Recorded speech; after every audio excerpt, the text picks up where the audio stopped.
I should give this guy credit, being as he is an incredibly powerful villain, but he has no personality, and to me, that's one of the primary factors needed for a villain, so I can't give him any respect.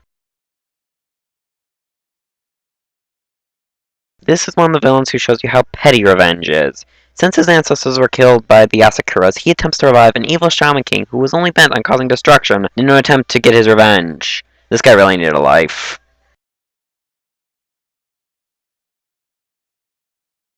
Eggman may not always pose a threat, but he never gives up. Sonic keeps beating him and beating him and beating him, and he just keeps coming back. I would have quit it after the first couple dozen beats, but I gotta admire the guy. He's perseverant.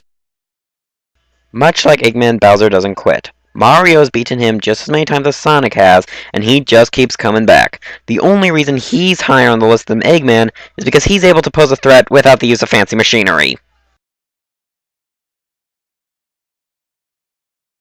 Well, I do not personally care for Mugshot. He is a respectable villain.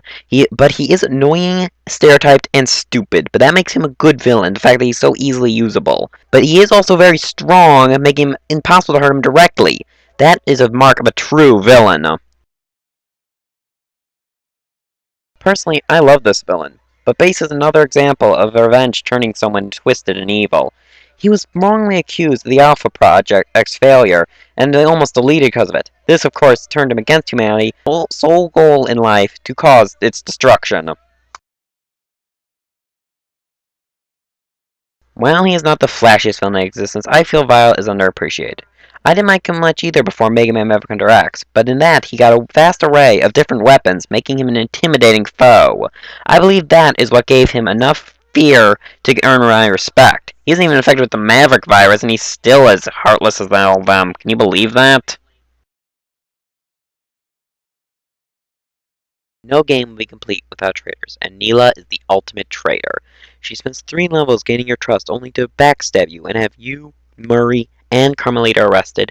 She outs Contessa as a Claw Gang agent, steals the clockwork body away from Arpeggio and kills him with it. And is there anything this woman won't betray?